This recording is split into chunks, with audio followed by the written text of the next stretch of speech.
Bienvenue pour les Actus, c'est le retour des reportages que nous vous présentons chaque semaine.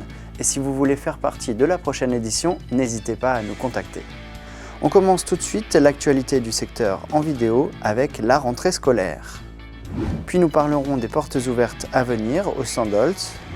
2 balades sont au programme, d'abord à Niederbronn-les-Bains avec un parcours jonché de QR codes, puis direction le village d'Oberbronn. Nous avons encore quelques images de l'été à vous montrer, restez avec nous. Les écoliers ont repris leurs habitudes.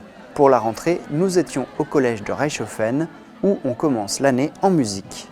Lundi, les nouveaux 6e ont appris une chorégraphie sur la chanson « Le pouvoir des fleurs ». Cette chanson, ils la connaissent bien puisqu'ils l'ont tous apprise en CM2 l'an passé. Puis ici, le mardi, ils présentent le fruit de leur premier cours au collège à leurs camarades qui font leur rentrée, les 5e, 4e et 3e. Plus de 470 élèves sont réunis dans la cour.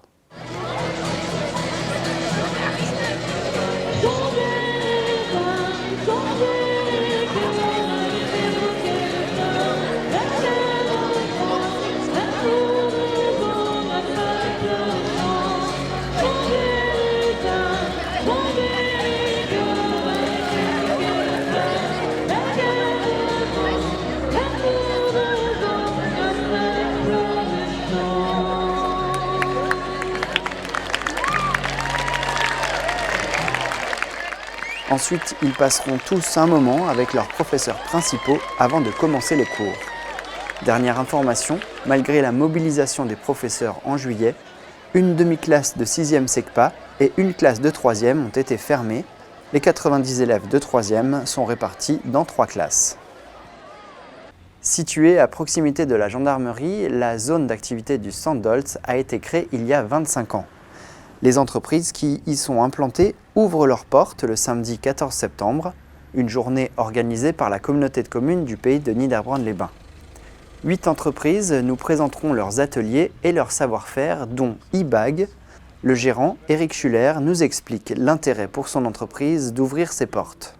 Alors le but des portes ouvertes, c'est non seulement de présenter la zone au grand public, mais il est important aussi, je pense, de faire découvrir les différentes possibilités de métiers au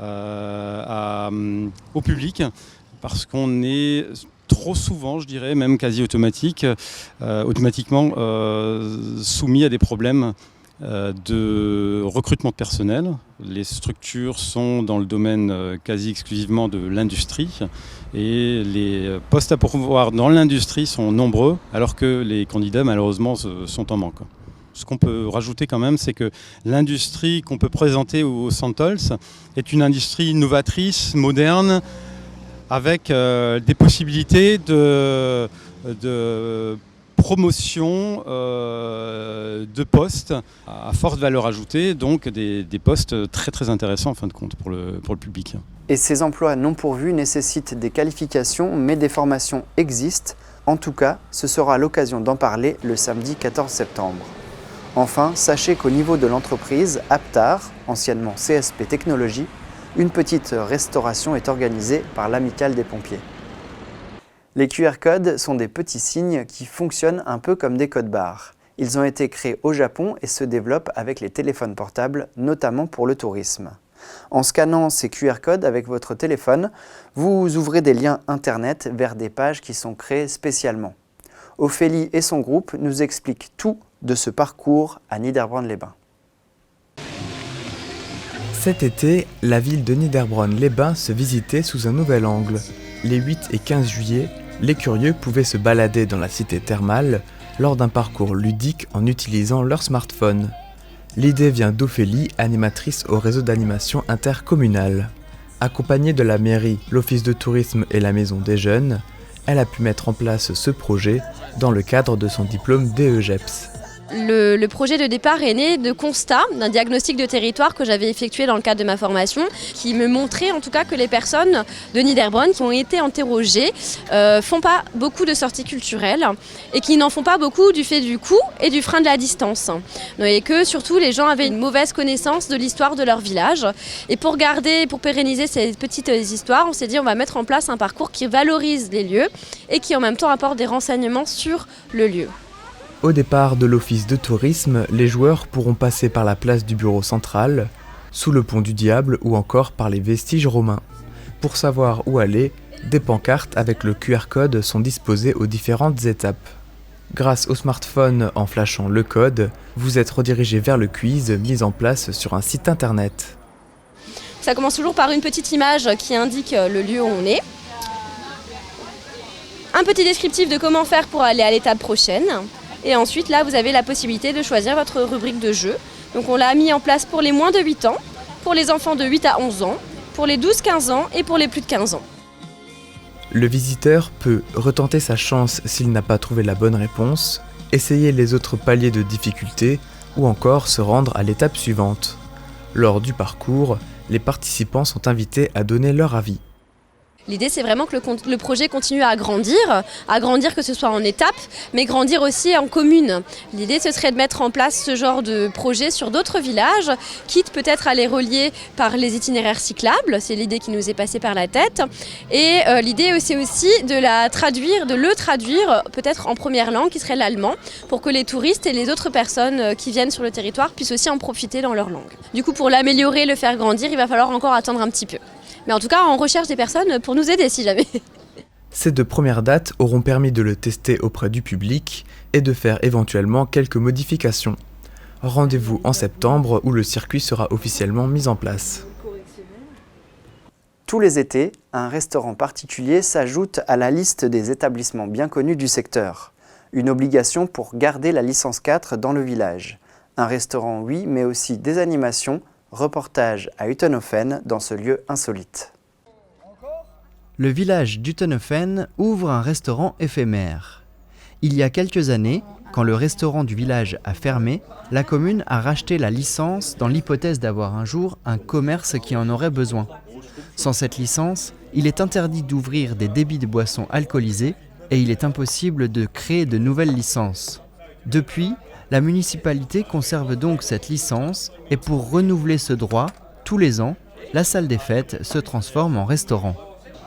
Début juillet, les villageois ont pu y voir l'exposition de peinture de Marie, ils ont pu jouer à la belote ou à d'autres jeux, rencontrer Jean-Pierre Logel qui présentait son nouveau livre ou encore participer à un tournoi de poker.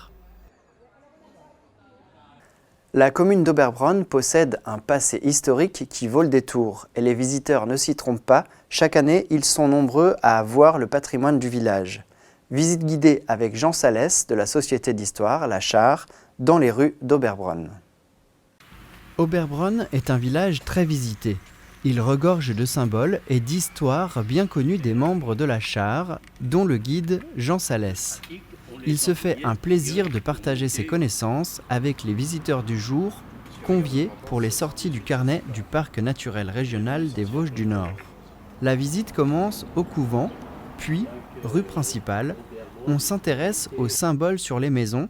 Par exemple, il reste des indices de la période où Oberbronn était un village de vignerons. On ne peut pas ignorer que c'est un vigneron, il y a une tête de Bacchus qui est sculptée. Remarquez au passage qu'on prenait le temps, même pour une pierre de soupirail, on prenait le temps de la décorer, de la sculpter. Le patrimoine religieux de la commune est riche de plusieurs anciennes synagogues et, dans une maison juive, d'un mikvé, un bain rituel. Comment est-ce qu'on se purifie ? Eh bien, on rentre dans cette eau donc strictement pure, et puis symboliquement, on renaît lorsqu'on en sort, et qu'on peut reprendre de l'air, et donc symboliquement, et ça on le fait 3 fois. Toujours côté religion, il y a 2 églises dans le village. L'église catholique a été construite en 1939. Avant, un autre système réglait la vie religieuse entre catholiques et protestants. Et on va inventer ce système qui est très particulier à l'Alsace, qu'on appelle le simultanéo, où l'église va servir, quand je dis simultanément, c'est alternativement, mais va servir aux 2 cultes. Les premières gouttes arrivent, cela tombe bien, il est temps de passer à l'intérieur pour poursuivre la visite. Les autres visites des anciennes forges de Jägertal et du château de Dietrich auront lieu les 21 et 22 septembre avec la Char. Au courant du mois d'août, les forges de Jägertal se transforment en cinéma-concert le temps d'une soirée. Dans le cadre d'une semaine au centre Albert Schweitzer de Niederbronn, un groupe d'adolescents franco-allemands forme un ensemble musical pour le moins original. Pendant qu'un documentaire sur les forges est projeté en arrière-plan, la bande-son est réalisée par les jeunes sous la direction de Philipp Klein. On peut entendre du saxophone, du violoncelle, mais aussi des percussions avec des bidons en plastique, des enclumes ou des fûts en métal. Le résultat n'est pas sans rappeler les sonorités qu'on pouvait entendre dans l'usine.